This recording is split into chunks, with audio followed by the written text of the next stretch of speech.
बिस्मिल्लाहिर्रहमानिर्रहीम। अस्सलाम वालेकुम नाज़रीन, आप यूट्यूब चैनल देख रहे हैं। मैं इमरान खान हूँ। सबसे पहले तो बुशरा बीबी और इमरान खान साहब को जो सज़ा हुई तोशाखाना में, इस सज़ा के हवाले से खैबर पख्तूनख्वा में मुख्तलिफ मकामात पे लोगों ने एहतजाज किया।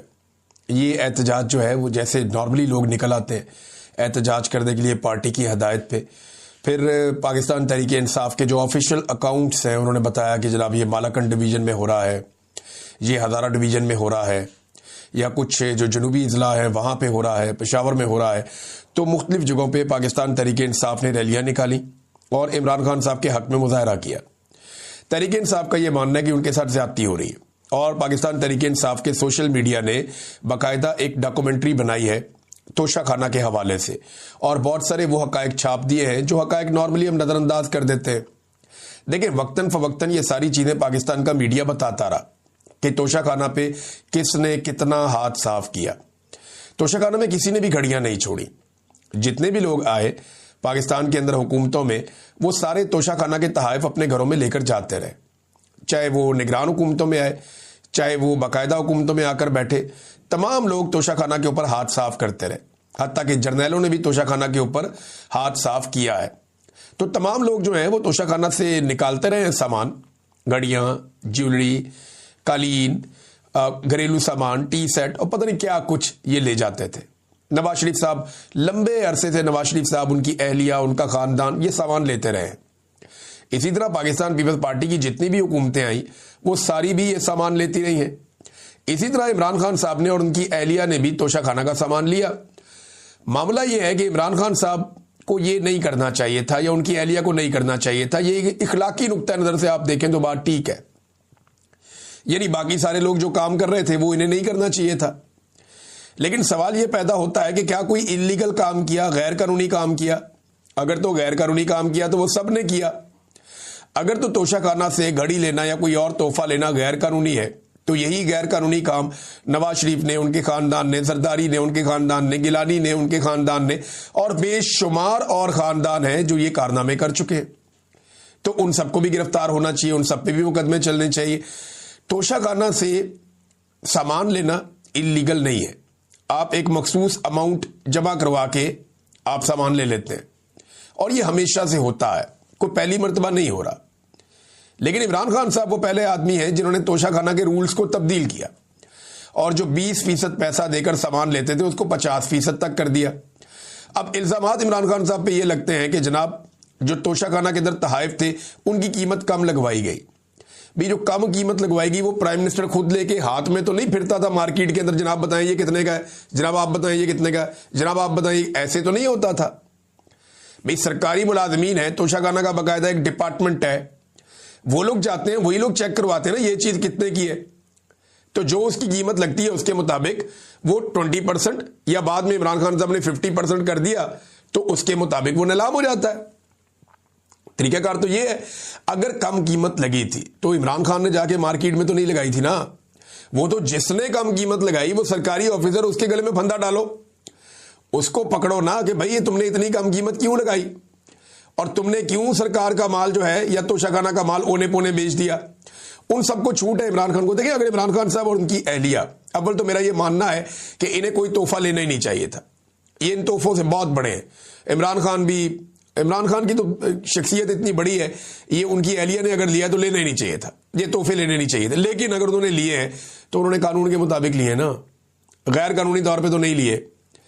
अगर ये ना भी लेते ना, मैं आपको एक और चीज बताता हूं, फर्ज करें कि इमरान खान और बुशरा बीबी एक भी तोहफा ना लेते तो किसी और केस में फंसा देते। ये तो एस्टेब्लिशमेंट के साथ लड़ाई है ना, ये तो बड़ी आइडियल सिचुएशन है कि तोहफा लेते ही ना। लेकिन अगर ना लेते तो क्या होता, किसी और केस में फंसा देते। इद्दत वाला केस भी तो बनाया है ना, और कोई घटिया केस बना देते। तो ये पाकिस्तान की एस्टेब्लिशमेंट से लड़ाई का नतीजा है। जिन्होंने गाड़ियां ली जो बिल्कुल ही गैर कानूनी है, गैर आईनी है, लिखा हुआ है उसके अंदर कि आप गाड़ी नहीं ले सकते तोशाखाना में, या कोई इंटीक वो आप नहीं ले सकते, वो चीजें इन्होंने ले ली। जो तारीखी नवादरात हैं, बहुत पुरानी चीजें हैं मजहबी नुक्ता नजर से, या फिर वो चीजें आप नहीं ले सकते, लेकिन इन्होंने गाड़ियां भी ले ली और रूल्स को खुद ही नरम कर दिया और गाड़ियां लेके उड़ गए। वो केस चल रहा है 6 साल से, आज तक कोई उसके अंदर चालान ही जमा नहीं हुआ, और ये केस चल रहा है 1 साल से फटाफट चालान भी जमा हो गया। तो ये एस्टेब्लिशमेंट का कारनामा है, इसमें कोई ताल्लुक नहीं है इस बात से कि इमरान खान साहब ने कोई गैर कानूनी काम किया, और बाकी सारों ने भी यही काम किया। अच्छा नाज़रीन, इसमें पंजाब में दोबारा से पाकिस्तान तहरीक इंसाफ पर छापेबाजी शुरू हो गई है। ऐसा लगता है कि पंजाब पुलिस का एक ही काम रह गया, पीटीआई के बंदे पढ़ लो। वो पीटीआई के ऊपर छापों पे छापे, और कोई काम ही नहीं करते। जिसने भी अपनी कारकर्दगी साबित करनी होती है वो पाकिस्तान तहरीक इंसाफ पे चढ़ जाता है। मुझे ऐसा लगता है कि पाकिस्तान के जितने भी इदारे हैं वहां पे अब कारकर्दगी दिखाने का जो वाहिद जरिया है वो ये है कि आपने पाकिस्तान तहरीक इंसाफ या इमरान खान के खिलाफ कितना किया और क्या किया। यानी ये पीएमएलएन के एक जर्नलिस्ट हैं अफसार आलम साहब, इन्हें वो भी लगाया हुआ था इन्होंने, चेयरमैन पैमरा भी। ये कहते हैं जी कि मेजर जनरल फैसल नसीर को अगला डीजी आईएसआई लगाया जा सकता है, इसीलिए उन्हें साथ लीबिया ले जाया गया।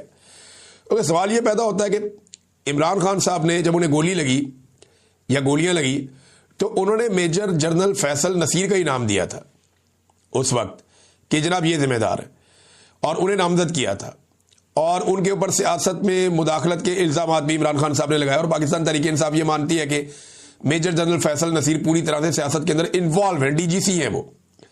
तो उन्हें डीजी आईएसआई अगर लगाया गया तो देखिए ये उन लोगों में से एक है जिनके पास पीछे हटने का कोई रास्ता बाकी बचा नहीं है।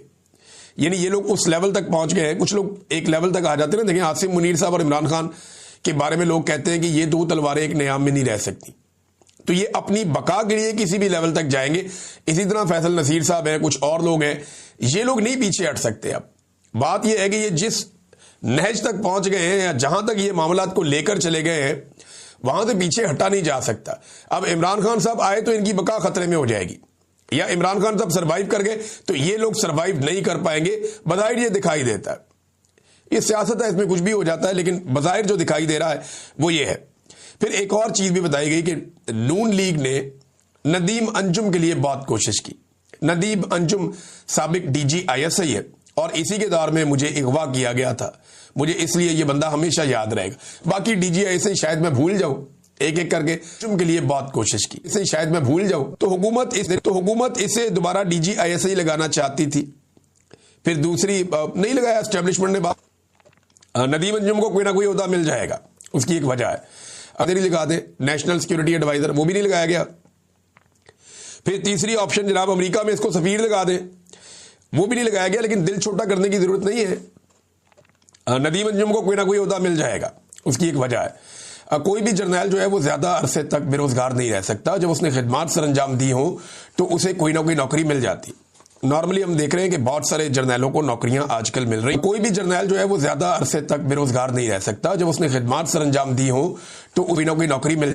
बड़े जबरदस्त तरीके से मोमेंटम बनाने की कोशिश की गई है। बाजुआ साहिबा ने बड़ी इंपॉर्टेंट बातें की है, कुछ जर्नलिस्ट हैं उन्होंने बड़ी अच्छी वहां बातें की है, कुछ वकला ने बात